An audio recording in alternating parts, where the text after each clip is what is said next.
Horror کہانیوں میں سرتاج کہانی جو کہ سننے والوں کو بہت کچھ سوچنے پر مجبور کر دے گی۔ تو آئیے کہانی کا آغاز کرتے ہیں۔ نہیں، ایسا نہیں ہو سکتا، یہ کسی طور بھی حقیقت نہیں ہو سکتی۔ بھلا ایسا ممکن ہو سکتا ہے؟ نہیں، یہ سچ نہیں، فقط میرا وہم ہے، میرا ڈر ہے۔ رام چندر نارائن اپنے خیالات کی ہقلاتے ہوئے نفی کر رہا تھا۔ حیرت سے اس کی آنکھیں پھیل کر چوڑی ہو گئی۔ ڈر اس کی نس نس میں سما کر گر کر چکا تھا۔ دسمبر کی سردی بھی اس کے پورے بدن پر آئے پسینے کو خشک کرنے سے انکاری تھی۔ اسے اچانک سے اپنے گرد و نواح میں عجیب سی آوازیں سنائی دینے لگی۔ ڈر مزید اس کو ڈرانے لگا۔ رفتہ رفتہ ان آوازوں میں تیزی آتی گئی۔ رام نے ڈرتے ہوئے آواز کی سمت کان لگائے۔ کچھ دیر تک وہ خاموشی کی کیفیت کا شکار رہا۔ جب اسے دوبارہ کوئی بھی آواز سنائی نہ دی تو وہ اپنے بستر سے اٹھ کھڑا ہوا۔ کمرے میں اندھیرا ہونے کی وجہ سے اسے اپنا جوتا ڈھونڈنے میں دشواری ہو رہی تھی۔ وہ ننگے پاؤں ہی دیوار پہ نصب بجلی کے بورڈ کی طرف بڑھا، مگر کسی چیز سے ٹکرا کر نیچے فرش پر دڑم سے گر پڑا۔ درد کی شدید ٹیس اٹھی اور وہ اپنے سر کو تھام کر بیٹھ گیا۔ پورے سر میں درد پھیل کر شدت اختیار کر گیا تھا۔ رام نے اپنے ہاتھوں سے اپنے سر پہ درد والی جگہ پہ ہاتھ پھیرا تو اس کی انگلیاں کسی گیلی چیز سے تار ہو گئی۔ اچانک باہر زور سے بادل گرجے اور ساتھ ہی ساتھ بجلی چمکی۔ بجلی چمکنے کی بدولت کمرے میں ایک لمحے کے لیے تیز روشنی پھیل کر ختم ہو گئی، مگر وہ ایک لمحہ ہی رام چندر کو اس جیتی جاگتی دنیا سے بے خبر کر دینے کے لیے کافی تھا۔ بے ہوش ہونے سے قبل اس نے اپنے سامنے فرش پر گوتم کی لاش کو خون میں لت پت پڑا دیکھا تھا۔ وہی گوتم جس کی چتا کو شام سے پہلے رام چندر نے اپنی آنکھوں کے سامنے جل کر راکھ ہوتے دیکھا تھا۔ اپنے کمرے میں گوتم کی لاش کو دیکھ کر حیرت و ڈر کی وجہ سے رام چندر بے ہوش ہو کر گوتم کی لاش کے اوپر گر گیا۔ اس کے بے ہوش ہوتے ہی گوتم کی لاش کے چہرے پر ایک شیطانی ہنسی پھیل گئی اور لاش نے بے ہوش پڑے رام چندر کو اپنی گرفت میں دبوچ لیا۔ ہر طرف ہو کا عالم تھا۔ ماحول پہ سکوت سناٹا چھایا ہوا تھا۔ گاؤں کی بال کھاتی کچی سڑک رات بالکل خاموش تھی۔ گاؤں کا کچا چوک جس کے درمیانی حصے میں ایک بڑا سا درخت تھا بالکل سنسان ویران تھا۔ پورا گاؤں کسی ویران قبرستان کی ماند مردہ مردہ سا اور بہت ڈرونا سا لگ رہا تھا۔ ایسے میں ایک 2 مرلے کے مکان کے چھوٹے سے کمرے میں ایک دیا روشنی پھیلا کر ماحول کو مزید پراسرار بنانے پر تلا ہوا تھا۔ کمرے کا اندرون خانہ بہت عجیب تھا۔ کمرے کی دیواروں پر سیاہ پینٹ کیا ہوا تھا۔ وہاں ایک پرانا سا بیڈ بھی موجود تھا جس پر میلی کچیلی چادر بچھی ہوئی تھی۔ ایک میز اور اس میز کے سامنے ایک کرسی پڑی تھی۔ میز پر کچھ پرانی کتابوں کا راج قائم تھا، کچھ میلے سے سفید کاغذ جو اپنے رنگ روپ تبدیل کر کے زردی مائل ہو چکے تھے اسی میز پر پڑے تھے۔ بیڈ کے بالکل ساتھ نیچے زمین پر ایک کچا گڑھا ٹھنڈے پانی سے آدھا بھرا ہوا تھا۔ گڑھے کے اوپر ایک مٹی کا پیالہ پڑا تھا۔ گاؤں کی بجلی زیادہ تر بند ہی رہتی تھی، اس لیے گھروں میں دیے ہی جلا کر اندھیرے کو دور بھگایا جاتا تھا۔ بیڈ کے نیچے سیاہ رنگ کا بابا آدم کے زمانے کا ایک صندوق بھی تھا جس کے اندر کچھ کپڑے لپیٹ کر رکھے ہوئے تھے۔ کپڑوں کی تہہ کے نیچے کچھ ایسی چیزیں بھی تھی جو گھر کے مالک کو اپنی جان سے بھی زیادہ عزیز تھی۔ گھر کے صحن میں ایک پیپل کا پیڑ تھا جس کے پتے صحن میں جا بجا بکھرے ہوئے تھے۔ ہلکی ہلکی ہوا کے دوش پر ایک دوسرے کو لادتے ہوئے ادھر ادھر کسی بنجارے کی طرح بٹکتے نظر آتے تھے۔ اس گھر کا مالک اپنی اسی اکلوتے پر اسرار کمرے میں کرسی پر بیٹھا ہوا کسی ضعیف کتاب کا مطالعہ کر رہا تھا۔ وہ پچھلے کئی سالوں سے اس کتاب کے ساتھ ایک کاری کا تعلق بنائے ہوئے تھا۔ دراصل وہ جاننا چاہتا تھا، جو کرنا چاہتا تھا وہ ابھی تک ممکن نہیں ہو پایا تھا۔ کئی مہینے مزید اس کتاب کا مطالعہ اور کچھ تجربے کرنے کے بعد وہ مایوس ہو گیا تھا۔ اسے معلوم نہیں تھا کہ وہ دراصل وہ سب کرنے والا ہے جو اس نے کبھی خواب میں بھی نہیں سوچا تھا۔ آخر ایسا کیا تھا اس کتاب میں؟ ایسا کیا تھا جو وہ کرنا چاہتا تھا، حاصل کرنا چاہتا تھا؟ جب اس کو معلوم ہو گیا کہ وہ زندگی بھر کامیابی حاصل نہیں کر سکتا تو اس نے تنگ آ کر اس کتاب کو بیڈ کے نیچے پھینک دیا۔ اگلی رات اس نے بیڈ کے نیچے سے کتاب کو اٹھایا اور دوبارہ کرسی پر برجمان ہو کر کتاب کو بغور دیکھنے لگا۔ سیاہ جلد والی وہ کتاب ہاتھ سے لکھی ہوئی تھی۔ کتاب کا کوئی عنوان نہیں تھا، بس سیاہ جلد والی وہ باری بار کم کتاب آدھی لکھی ہوئی تھی۔ جس نے بھی وہ کتاب لکھی تھی، اس کی لکھائی کچھ زیادہ اچھی نہیں تھی جو اس کی لکھائی کی تعریفیں کی جائیں۔ ہر صفحے پر 3-4 لائنوں کے کچھ منتر درج تھے۔ ہر منتر کو ایک خاص نمبر دیا گیا تھا، جیسے پہلے صفحے پر لکھے منتر کو 44 نمبر دیا گیا تھا، اسی طرح ہر منتر کو مختلف نمبر دے کر اس کی پہچان ظاہر کی گئی تھی، مگر کوئی نہیں جانتا تھا کہ ان نمبروں کا کیا مقصد ہے۔ ہر منتر کو بہت عجیب اور مختلف نمبر دے کر ظاہر کرنے کی کوشش کی گئی تھی۔ آدھی سے زیادہ کتاب صاف تھی۔ اس رات اس شخص کے ذہن میں نہ جانے کیا آیا کہ وہ پین لے کر اس کتاب پر لکھنے بیٹھ گیا۔ ساری رات وہ کتاب پر کچھ لکھتا رہا۔ دراصل وہ کتاب پر کچھ کہانیاں لکھ رہا تھا، ایسی کہانیاں جن کا حقیقت سے دور دور تک کوئی تعلق نہیں تھا، ایسی کہانیاں جو فقط اس کے خیالات پر منبی تھی۔ وہ 5 کہانیاں لکھ چکا تھا۔ ہر کہانی کے اختتام سے اگلا صفحہ وہ خالی چھوڑ دیتا تھا، لیکن ایک خاص بات تھی جس سے لا علم تھا۔ وہ خاص بات یہ تھی کہ وہ ہر کہانی لکھنے سے پہلے کہانی کے عنوان کی جگہ اس کتاب پہ لکھے منتروں میں سے ایک منتر لکھ دیتا تھا۔ منتر لکھنے کے بعد وہ اپنے ذہن میں پلتے خیالات کو ان زردی مائل صفحات پر اتار دیتا۔ 5 کہانیاں لکھ کر وہ لکھنا بند کر چکا تھا، کیونکہ کتاب کے صفحات ختم ہو چکے تھے۔ پھر وہ وہیں کرسی پر ڈیس سا گیا اور ہوش و حواس کی دنیا سے بیگانہ ہو گیا۔ وہ کتاب اسے کھنڈر سے ملی تھی۔ اس کھنڈر کے بارے میں لوگوں کا کہنا تھا کہ وہاں بھوت پریت بستے ہیں، مگر وہ ایک دلیر لڑکا تھا۔ ان باتوں سے اس کے ذہن و دل میں رتی بھر بھی ڈر نہیں آیا۔ ایک دن وہ اسی کھنڈر میں تھا جب اسے وہ کتاب ایک پتھر کے نیچے دبی ہوئی نظر آئی۔ وہ جلدی سے کتاب کی جانب لپکا اور کتاب کو اٹھا کر دیکھنے لگا۔ کتاب کا کوئی عنوان نہیں تھا۔ جب اس نے وہ کتاب کھول کر دیکھی تو حیران رہ گیا، کیونکہ وہ وہی کتاب تھی جس کے بارے میں لوگوں کی مختلف رائے تھی۔ کوئی کہتا تھا کہ اس کتاب میں دولت مند بننے کے راز پوشیدہ ہیں، کسی کا گمان تھا کہ اس کتاب کے ذریعے مرے ہوئے لوگوں سے باتیں کی جا سکتی ہیں۔ کئی ایسے لوگ بھی تھے جو یہ مانتے تھے کہ اس کتاب کے ذریعے جن بھوت قید کیے جا سکتے ہیں۔ خیر، جتنے منہ اتنی باتیں، مگر کوئی نہیں جانتا تھا کہ اس کتاب کا راز کیا ہے۔ بس لوگ اتنا جانتے تھے کہ انہیں ان کے پرکھوں نے اس کتاب کے بارے میں بتایا تھا، مگر کوئی نہیں جانتا تھا کہ وہ کتاب کہاں غائب ہو گئی تھی۔ رام چندر کو جب وہ کتاب ملی تو اس کی پہچان اس سیاہ جلد نے کی جس کے بارے میں اس نے اپنے بزرگوں سے سنا تھا۔ دوسری پہچان یہ تھی کہ وہ کتاب کسی کے ہاتھ سے لکھی ہوئی تھی۔ دونوں نشانیوں کو پا کر رام چندر بہت خوش ہوا تھا۔ اسے ایسا محسوس ہو رہا تھا جیسے اس نے دنیا جہان کی سب سے قیمتی شے پالی ہو۔ گھر آ کر اس نے کتاب کا مطالعہ شروع کر دیا۔ اس نے کسی کو بھی نہیں بتایا تھا کہ اسے وہ کتاب مل گئی ہے، لیکن وہ اپنے گاؤں کے سب سے بزرگ انسان سے ہر روز معلومات اکٹھی کرنے ضرور جاتا تھا۔ وہ بس یہ جاننا چاہتا تھا کہ کتاب پر لکھے منتروں کو کس جگہ اور کس حالت میں پڑھنے ہیں تاکہ مطلوبہ فوائد حاصل کیے جا سکیں، کیونکہ کتاب پر کہیں بھی یہ نہیں لکھا تھا کہ یہ منتر اس خاص مقصد کے لیے بنے یا اسے کس طرح پڑھنا ہے۔ وہ بس اپنے بزرگوں سے معلومات اکٹھی کر کے ان منتروں کو پڑھنا چاہتا تھا۔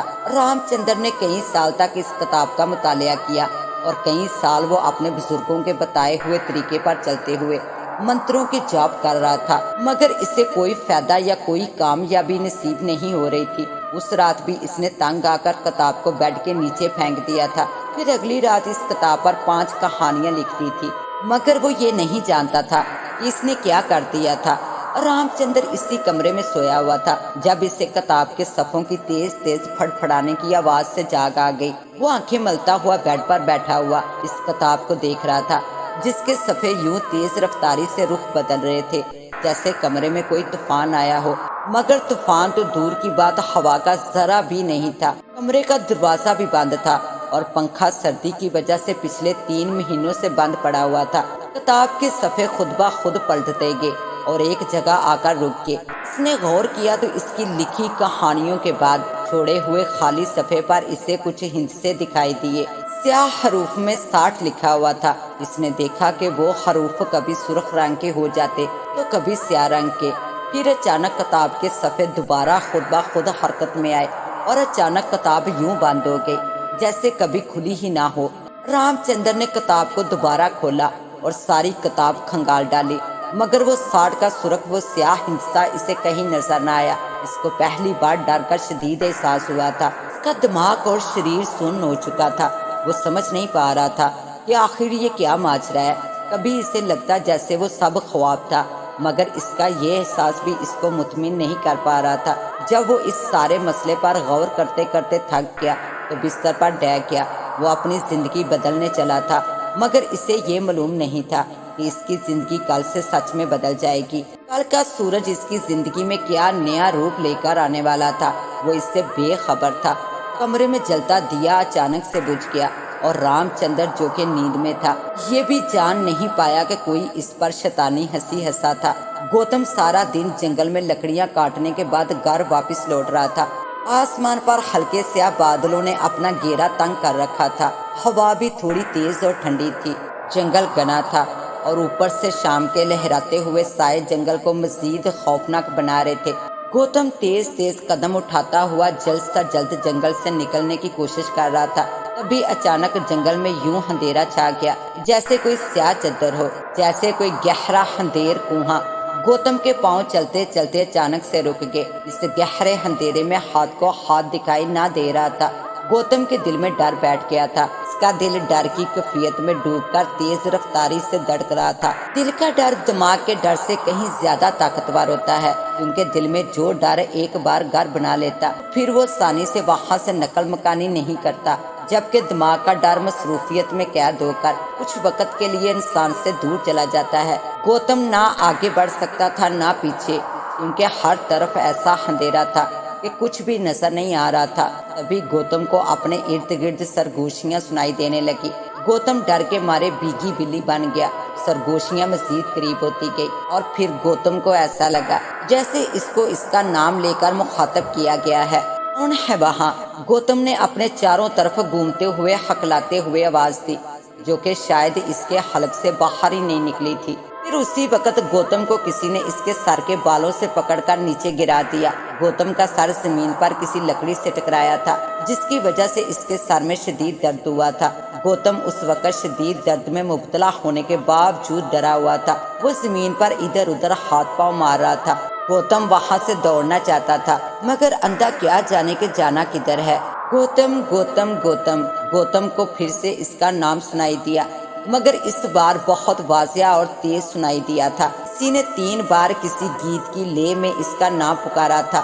کون ہو تم؟ کیوں مجھے تنگ کر رہی ہو؟ گوتم نے ہمت کر کے اس ان دیکھی لڑکی سے پھر سے سوال کیا، جو اس کے لیے ایک ماما بنی ہوئی تھی۔ میں کون ہوں؟ یہی پوچھا نا تم نے؟ ہاں یہی پوچھا ہے۔ بتاؤ کون ہو تم اور میرے پیچھے کیوں پڑی ہو؟ کیا بگاڑا ہے میں نے تمہارا؟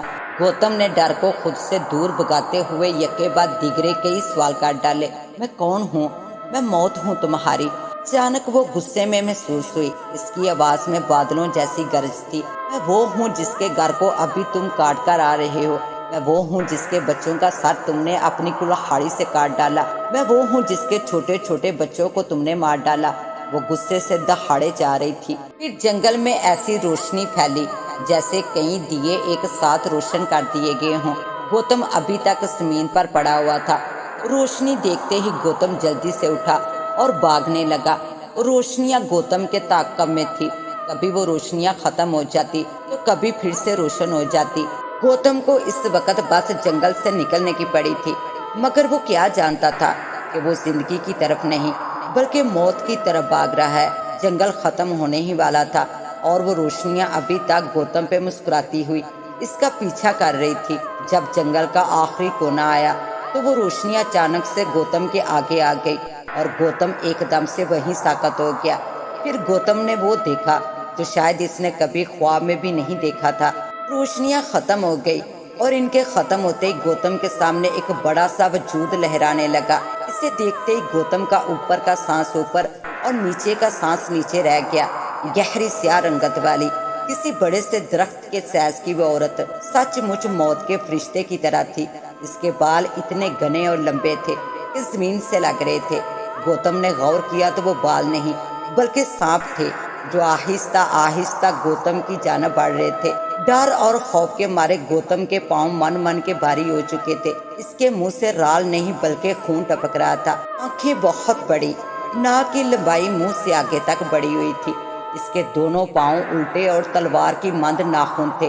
وہ گوتم کو ڈرا ہوا دیکھ کر زور زور سے ہنسنے لگی۔ تم نے میرے بچوں کو مار کر اچھا نہیں کیا، میں تمہیں زندہ نہیں چھوڑوں گی، تمہیں کبھی چین نہیں آنے دوں گی۔ میں نے جان بوجھ کر تمہارے بچوں کو نہیں مارا، اگر مجھے پتا ہوتا کہ جہاں تمہارا بسیرا ہے تو میں زندگی بھر جگہ کا رخ نہیں کرتا۔ میں تو کھیتی باڑی کرتا ہوں، آج پتا نہیں کیسے اس جنگل میں آ گیا، مجھے خود نہیں پتا۔ گوتم صفائیاں دینے لگا، موت کے ڈر سے وہ رو رہا تھا۔ میں جانتی ہوں تم خود نہیں آئے بلکہ تمہیں یہاں بھیجا گیا ہے۔ کیا گوتم مزید حیرت زدہ ہو گیا۔ ہاں، تمہیں کسی اور نے یہاں بھیجا ہے، مگر میری طاقتیں بھی مجھے یہ نہیں بتا رہی کہ وہ کون شخص ہے جو میرے بچوں کو قتل کروانا چاہتا تھا، اور اس نے ایسا ہی کیا۔ میں بھی تو وہی کہہ رہا ہوں کہ میں خود نہیں جانتا کہ میں یہاں کیسے آیا۔ دیکھو اب تو مجھے چھوڑ دو، مجھے گھر جانے دو، میں آج کے بعد یہاں کبھی نہیں آؤں گا۔ نہیں، میں تمہیں چھوڑ نہیں سکتی کیونکہ مجھے تم کو مارنے کا حکم ہے۔ کیا کس نے تمہیں مجھے مارنے کا حکم دیا ہے؟ اس چڑیل نے اپنی ہتھیلی کو آگے کیا تو ہتھیلی آگ کی طرح دہک رہی تھی۔ وہاں ہلکی ہلکی سرخ و سیاہ روشنی پھیلی ہوئی تھی جس پر 60 لکھا ہوا تھا۔ یہ میرا حاکم ہے، یہی مجھے حکم دیتا ہے، یہی میری پہچان بھی ہے۔ میرے حاکم نے مجھے تم کو مارنے کا حکم دیا ہے، اس لیے تمہاری موت طے ہے۔ وہ بے یارو مددگار کھڑا خود کو کوس رہا تھا کہ وہ آج کیوں جنگل میں آیا تھا۔ کاش اسے پہلے علم ہوتا تو وہ زندگی بھر اس طرف کا رخ نہیں کرتا، مگر افسوس، سدا افسوس، ساری کشتیاں جل چکی تھی، چڑیاں کھیت چگ گئی تھی۔ اچانک اس چڑیل کے سانپوں کی مند بالوں نے برق رفتاری سے گوتم کے سارے وجود کے گرد گھیرا تنگ کر دیا۔ وہ سانپ گوتم کے جسم سے لپٹے ہوئے اسے ڈسے جا رہے تھے۔ کوئی سانپ کان میں گھس رہا تھا، کوئی ناک میں تو کوئی منہ کے راستے، پیٹ میں گھستا چلا جا رہا تھا۔ گوتم کی آنکھوں کے ڈیلے ڈر کی شدت کے باعث آنکھوں سے باہر نکل آئے تھے۔ جس جگہ آنکھوں کے ڈیلے تھے اب وہاں گہرے سیاہ سوراخ تھے جن سے سرخ خون بہہ کر گوتم کے پورے وجود کو رنگتا جا رہا تھا۔ گوتم کے جسم پر جگہ جگہ سانپوں کے کاٹنے کے نشان تھے۔ گوتم کب کا مر چکا تھا۔ ایسی موت جو اس نے کبھی سپنے میں بھی نہیں سوچی تھی، ایسی موت جو برسوں تک یاد رکھی جانے والی تھی، ایسی موت جو کوئی بھی پانا نہیں چاہتا تھا۔ گوتم کے جسم سے جگہ جگہ سفید جاگ کی مادہ نکل کر بہہ رہا تھا۔ موت اپنا کام کر چکی تھی، گوتم کو مکتی مل چکی تھی، مگر وہ مکتی فقط دنیا والوں کی نظروں میں تھی، کیونکہ ابھی اس کی آتما کو اس دنیا سے رہائی نہیں ملی تھی۔ کچھ وقت کے بعد گاؤں کے چوراہے پر پڑی گوتم کی لاش کو دیکھ کر لوگ ڈر سے کانپنے لگے۔ جو بھی گوتم کو دیکھتا اپنے کانوں کو ہاتھ لگاتا۔ ایسی دردناک موت آج تک کسی نے بھی نہیں دیکھی تھی۔ رات کے گہرے اندھیرے میں جب بجلی بند تھی تو پورا گاؤں ہاتھوں میں لالٹین پکڑے گاؤں کے چوراہے پر موجود گوتم کی لاش کے گرد گھیرا بنائے کھڑا تھا۔ بستی والوں کا شور سن کر رام چندر بھی اپنے گھر سے نکل کر وہاں آ گیا۔ گوتم پر نظر پڑتے ہی رام چندر خوف میں لپٹا کانپنے لگا۔ اگلی شام کو گوتم کی چتا کو اگنی دے دی گئی۔ رام چندر اگنی دیتے سمے وہیں پر موجود تھا۔ اس کی رگوں میں خوف ڈر نے حصار بنایا ہوا تھا۔ رام کو گوتم کی موت دیکھی دیکھی سی معلوم ہو رہی تھی۔ اسے رہ رہ کر یہ چیز بے چین کر رہی تھی کہ اس نے ایسا منظر پہلے بھی کہیں دیکھا ہے، مگر دماغ پر زور دینے کے باوجود اسے یاد نہیں آ رہا تھا کہ اس نے وہ منظر کہاں دیکھا ہے۔